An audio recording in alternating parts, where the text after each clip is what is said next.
The summer after my younger brother disappeared was the first time in my life I understood what silence could do to a person. Before then, silence had always meant peace to me. Silence was sleeping late on Sundays while rain tapped against the windows. Silence was fishing with my dad before sunrise while the lake looked like black glass. Silence was staying awake after midnight while everyone else in the house slept. But after Danny vanished, silence became something else. It became expectation. Every quiet second felt like the world holding its breath, waiting for another terrible thing to happen. Danny disappeared somewhere in the Blackwood National Forest on a camping trip with two friends from college. The story never made sense. His friends claimed they woke up around 3 in the morning and found his tent empty. They said they searched for hours before hiking out for help.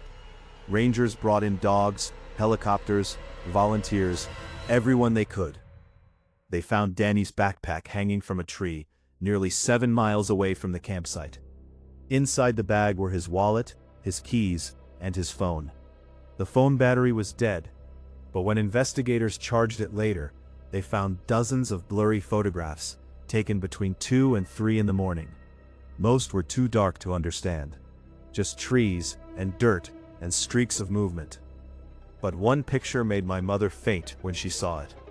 Behind Danny, barely visible between the trees, stood a woman with a pale face and an impossibly wide smile. The officials called it a trick of the light.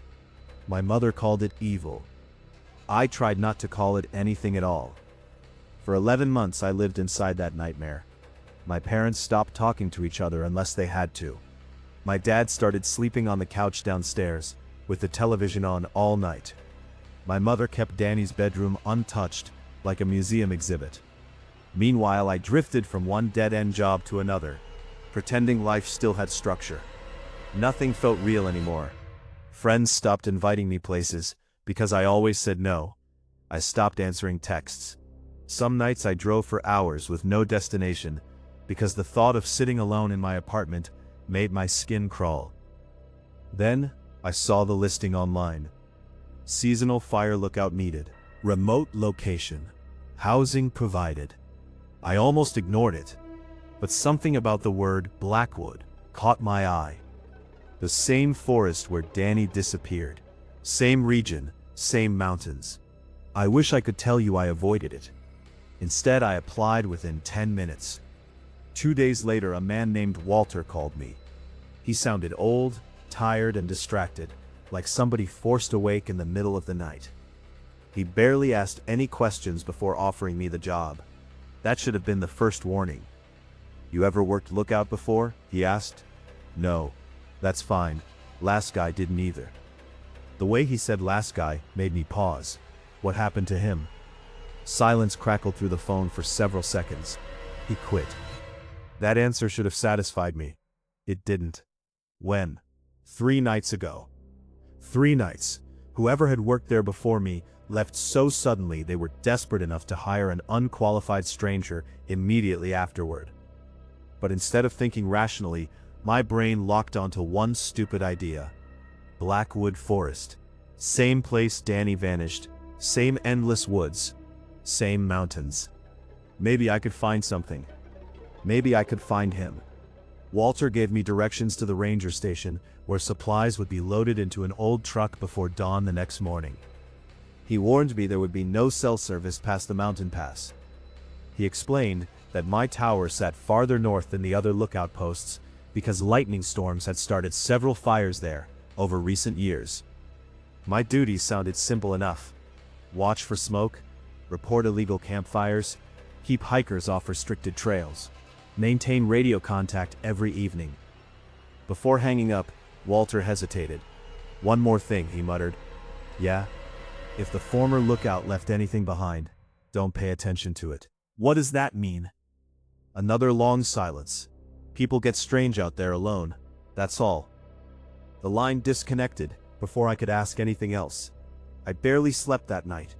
By 4 in the morning, I was already driving north through winding mountain roads, with stale gas station coffee sitting untouched beside me. The farther I drove, the emptier the world became. Houses disappeared first, then fences, then roads. Eventually, the highway narrowed into cracked pavement, cutting through endless forest. Blackwood looked wrong even in daylight. The trees grew too close together, their branches twisting overhead so tightly they blocked most of the sky. Fog drifted low between the trunks, despite the warm weather. Every few miles I passed faded wooden signs, warning hikers not to leave marked trails. At 6:30, I reached the ranger station. Walter waited outside, beside an ancient green truck, loaded with canned food, water jugs, and equipment crates. He looked older than I expected. Thin gray beard, deep wrinkles, bloodshot eyes that never fully met mine. "You're Ethan?" he asked. "Yeah." He nodded once. We loaded my bags in Silas before starting up the mountain road. The drive lasted nearly 2 hours. Most of it happened without conversation.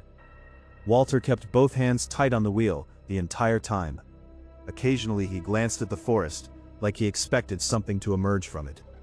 Finally, I asked the question bothering me since yesterday. "What happened to the previous lookout?" Walter's jaw tightened. "Name was Martin. And he lasted 6 weeks." "That doesn't answer my question." Walter sighed heavily through his nose. "Kids started hearing things." I stared at him. "Hearing things?" "Scratching at night. Claimed somebody kept climbing the tower stairs after midnight." I tried laughing, but it came out weak. "And you think he imagined it?" Walter didn't answer immediately. "That tower changes people." The truck rounded another curve before stopping abruptly near the edge of a steep ridge. Ahead of us, rising above the forest canopy, stood the lookout tower. It was taller than I imagined, maybe 90 feet high. Rusted metal supports anchored into stone. A narrow staircase spiraled upward toward a small cabin perched at the top. Endless woods stretched in every direction beyond it. No roads, no towns, no signs of life. Just trees. Walter killed the engine but didn't move. "That's your post until September," he said quietly. I stepped out into the cold mountain air. The forest smelled damp and rotten beneath the scent of pine. Wind groaned softly through the trees far below. Something about the tower made my stomach tighten instantly. It looked abandoned. Not empty, abandoned. Like somewhere people used to survive rather than live. Walter helped unload my supplies before handing me a heavy flashlight and an old radio. "Generator powers the cabin lights after dark," he explained. "There's emergency fuel in the storage shed below. Radio check happens every night at 9 with the south tower. You miss 2 check-ins, we come looking." I nodded distractedly while staring upward. Then Walter grabbed my arm before I could climb the stairs. His grip felt alarmingly tight. "If Martin left you anything," he said carefully, "burn it." I watched Walter's truck disappear down the mountain road until the trees swallowed it completely. The silence afterward felt immediate and unnatural, like the forest itself had been waiting for the engine noise to leave. Wind moved softly through the treetops far below me, but otherwise, the entire mountain seemed dead still. For a long moment, I stood beside the tower staring upward. Then I started climbing. The staircase groaned beneath every step. Rust flaked from the railings whenever I touched them. Halfway up, I made the mistake of looking down.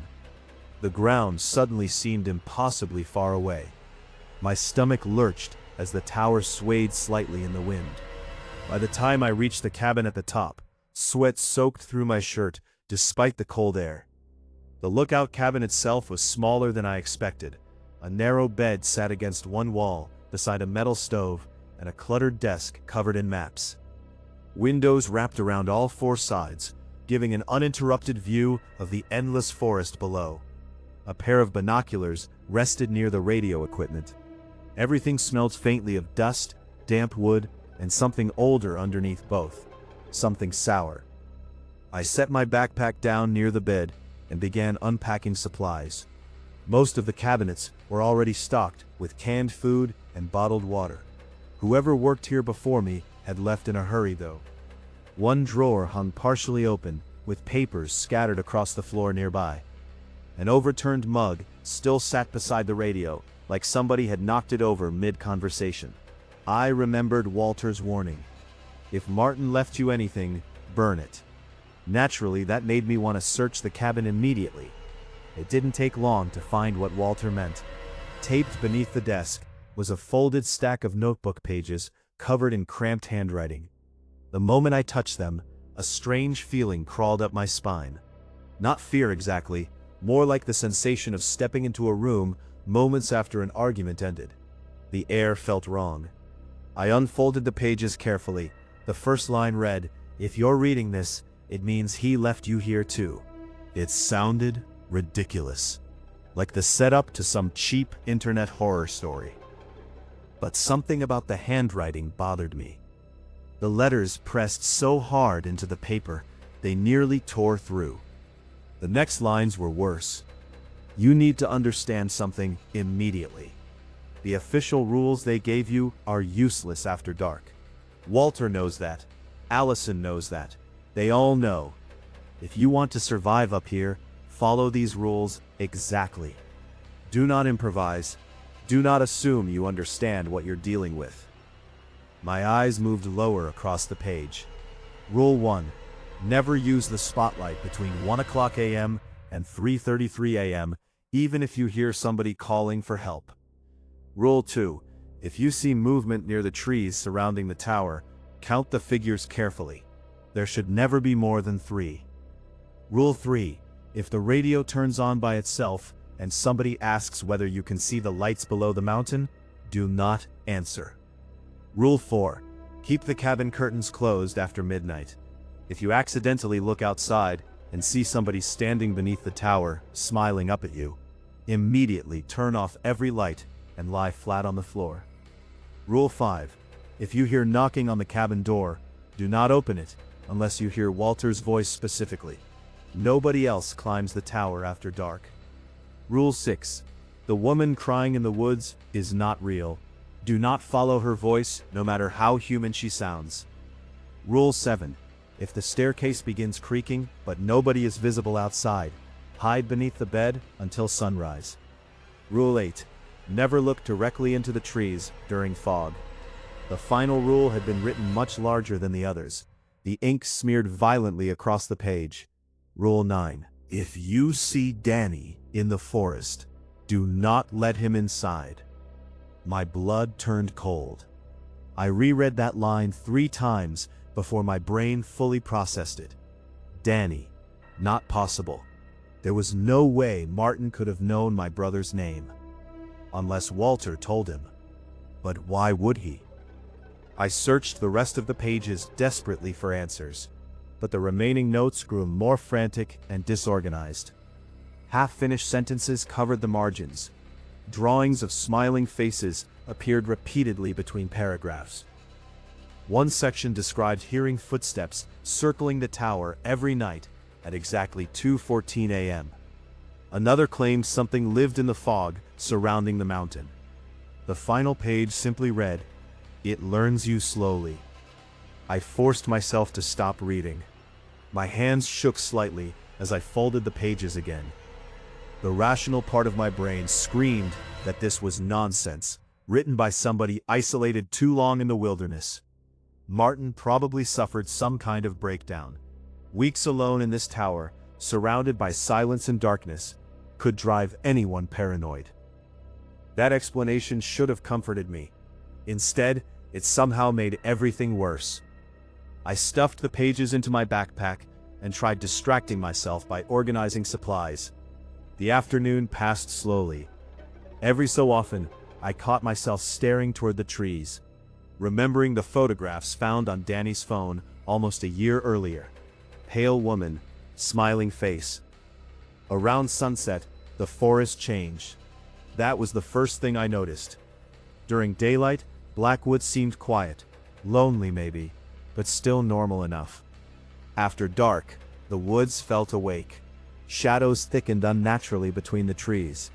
Wind moved differently too, less like air and more like distant whispering. By 9 o'clock, I understood why Martin lost his mind. The isolation pressed against me physically. The radio crackled suddenly, making me jump hard enough to nearly spill coffee across the desk. "You there, North Tower?" a woman's voice asked through static. I grabbed the receiver quickly. "Yeah, this is Ethan. Thought maybe you'd fallen asleep already." She laughed softly. "I'm Allison, South Tower." Her voice sounded younger than I expected. Calm, friendly. Walter mentioned nightly check-ins, but somehow hearing another human voice still felt like rescue. "How far away are you?" I asked. "About 12 miles south of your position." 12 miles? I stared out the window at the endless darkness. So basically nowhere near me. "That's Blackwood for you." I hesitated before asking my next question. "You knew the previous lookout, Martin?" Several seconds passed before she answered. "Yeah." "What happened to him?" Another pause.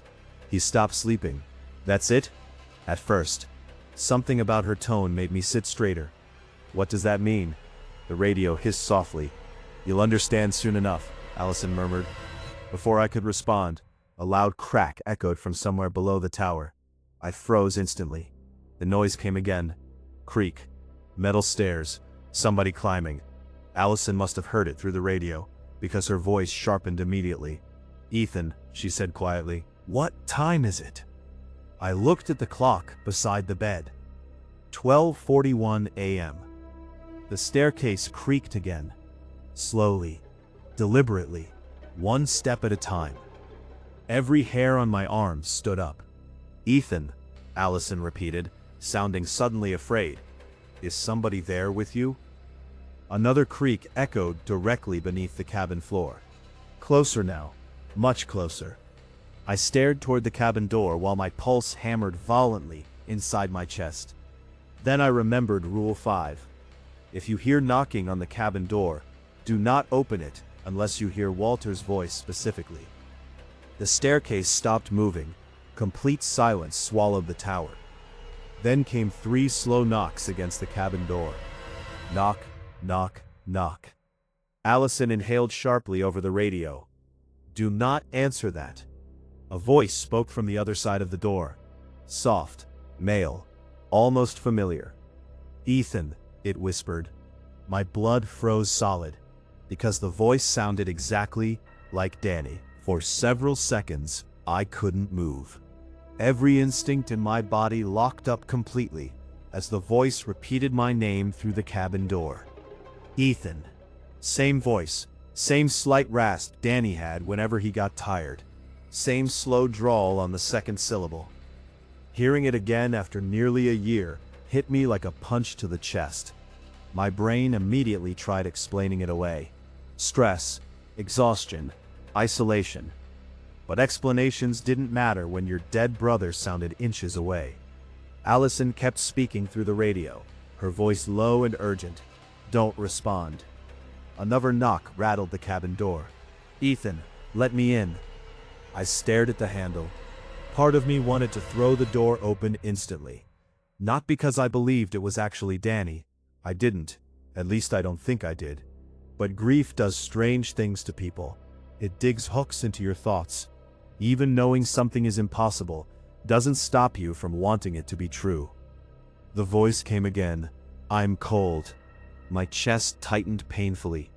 That was something Danny used to say constantly during winter when we were kids. Same words, same tone. "How does it know that?" I whispered. Allison answered immediately. "Because it listens." The staircase groaned softly beneath the cabin. Not climbing, descending. Whatever stood outside my door was leaving.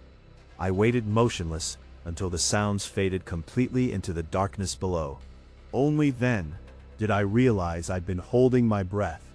"You still there?" Allison asked. "Yeah."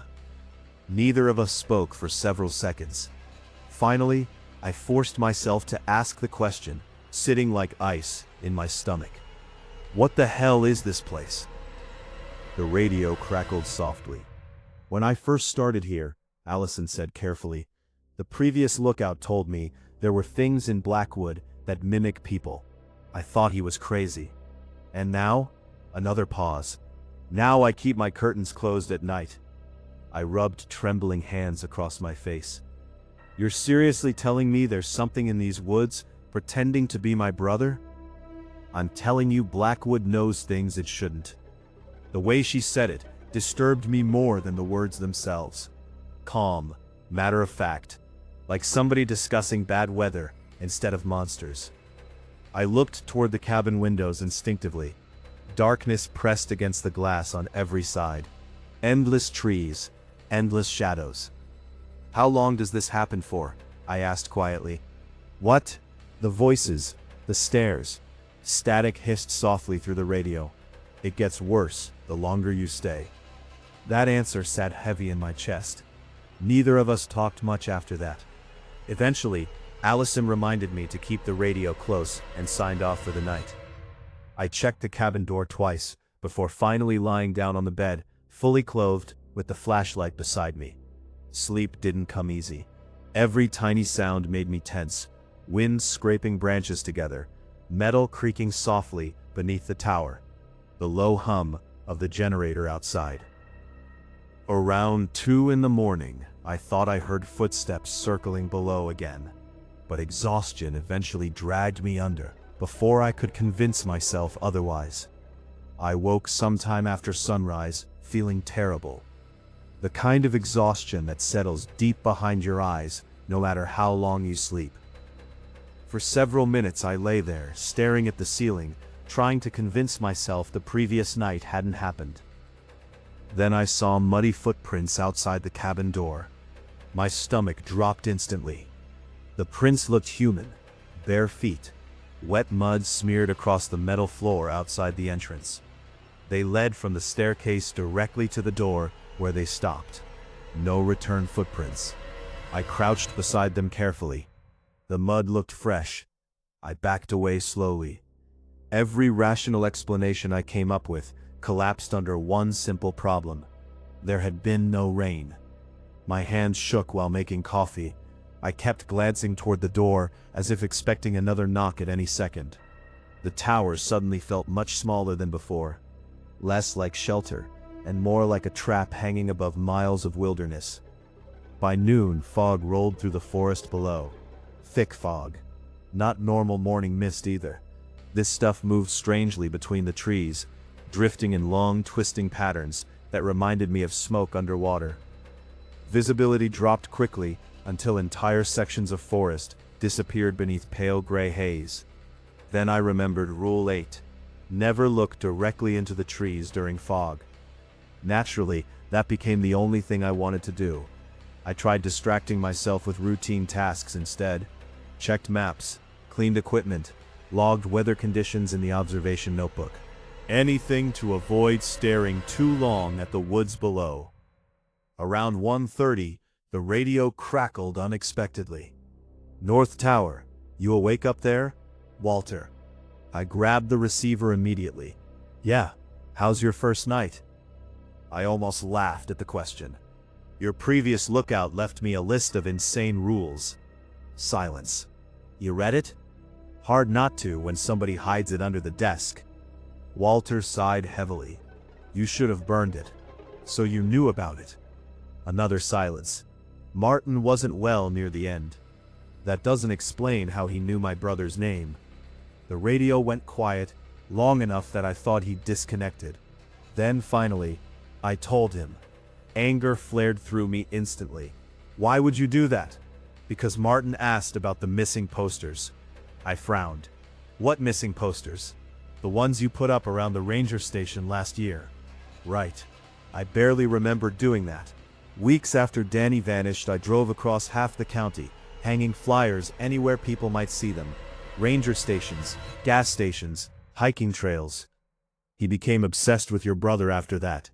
Walter continued. Started claiming he saw him walking through the trees some nights. A cold feeling settled into my stomach. What? Eventually, he believed the forest had taken him. That's insane. Probably. Not definitely.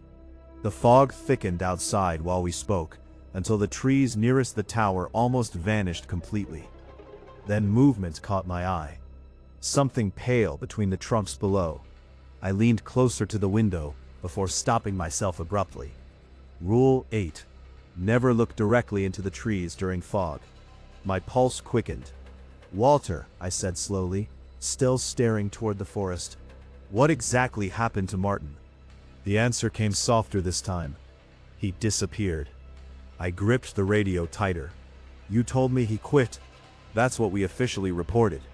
Cold dread spread through my chest. "When was the last time anyone saw him?" 3 nights before you arrived.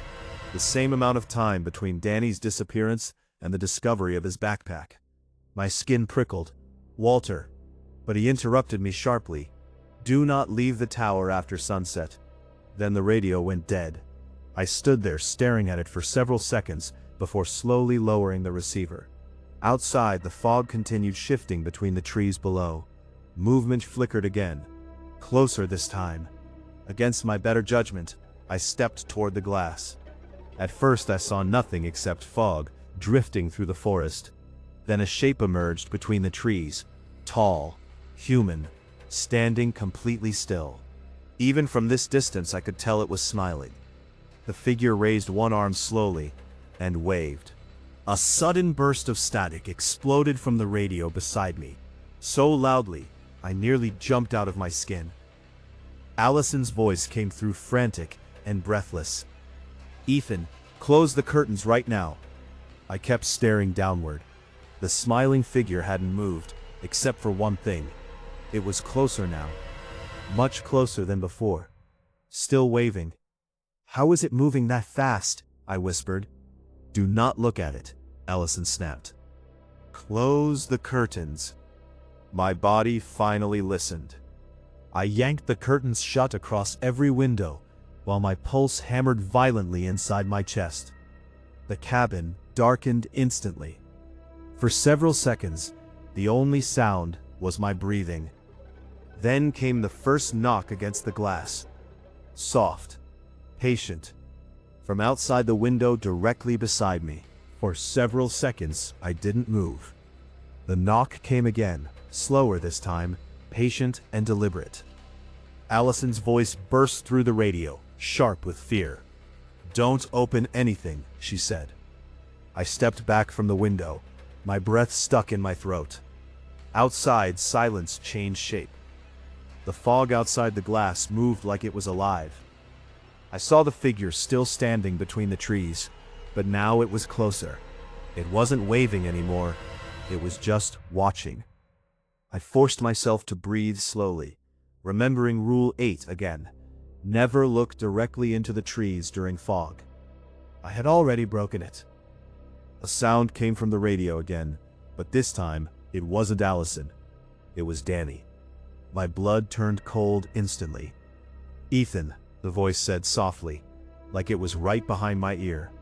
I stumbled away from the radio, knocking my chair over. The knocking on the window stopped. Everything outside went completely still. The radio crackled again, louder this time, as if something was forcing its way through. Allison shouted my name, telling me to get away from the walls, but I couldn't move. The figure outside tilted its head, as if listening to something inside the cabin. Weak scratching started under the floorboards. Not loud, just enough to make me realize it was inside now. I backed away slowly, eyes darting between every corner of the room. The radio voice changed again, now unmistakably my brother's. "I'm here, Ethan," it whispered. I screamed no into the empty cabin. The lights flickered violently. Outside, the smiling figure was gone. But the forest was no longer empty. I saw multiple shapes moving now between the trees, too many to count. Allison's voice became urgent, almost breaking. "You need to leave the tower, now." I looked at the door, and I realized it was already open. I didn't hear it open. The fog was now inside the cabin. It moved across the floor like it was searching. I stepped backward until I hit the desk. The radio went completely silent. Then the whispering started again, not from outside, from everywhere. I covered my ears, but I could still hear Danny calling my name. The walls began to creak, as if something was pressing against them from the outside. I realized then that the tower wasn't protecting me. It was holding it in. The radio turned on one final time, and Danny spoke again, clearer than before. "I'm already here." I looked down at the floorboards beneath me, and I understood the rules were never meant to protect me from what was outside. They were meant to keep it from escaping. I heard the staircase outside begin to shake violently again. Not climbing, breaking. I ran for the door, even though it was already open. The fog inside thickened, forming shapes that looked almost human. I pushed through it, coughing as it filled my lungs. The stairs down felt longer than they should have been. Every step echoed like something was right behind me. I didn't look back, but I could hear Danny crying behind me. The forest below the tower looked different now. It looked closer than before, as if it had risen to meet me. I reached the bottom and started running blindly into the trees. The radio was still in my hand, repeating the same voice over and over. I threw it away, and for the first time, everything went completely silent. I kept running until I couldn't feel my legs. The trees blurred together like a tunnel with no end. At some point I realized I was no longer on a trail. I stopped, realizing I could no longer see the tower at all. But the forest around me felt familiar. Too familiar. I turned slowly in place, trying to understand why. And then I saw it. A backpack hanging from a tree. My brother's backpack. I walked toward it, even though every part of me screamed not to. When I touched it, the forest went completely quiet again. I heard Danny behind me whisper one last sentence. "You finally came back." I turned around slowly, but there was nothing there. Just fog, and something standing inside it that I couldn't fully see. I stepped backward, heart hammering so hard I thought it would break my ribs. The shape moved closer, and I realized it wasn't wearing Danny's face anymore. It was wearing mine. I ran again. But the forest didn't change. It only repeated itself. I saw the tower again in the distance. Always in the distance. I realized I had been running in circles. Something was guiding me back. The radio crackled in my pocket again, even though I threw it away. Allison's voice came through one last time. "You were never meant to leave." I looked up at the sky, but there was no sky left. Only trees, and something smiling inside them. I whispered Danny's name one final time, and the forest whispered back. I stopped running, because I realized there was nowhere else to go. The fog thickened one last time around me, and I saw every version of myself standing between the trees, all smiling, waiting. Then one of them stepped forward and said my name, in Danny's voice. I didn't move anymore. I stood there as the forest closed in around me again, slowly breathing like it was alive. The figures between the trees stopped moving all at once and turned toward me, smiling wider than before. One by one they began walking toward me slowly, until I couldn't tell where Danny ended and I began anymore. I finally understood the last rule was never a warning. It was a promise from the forest.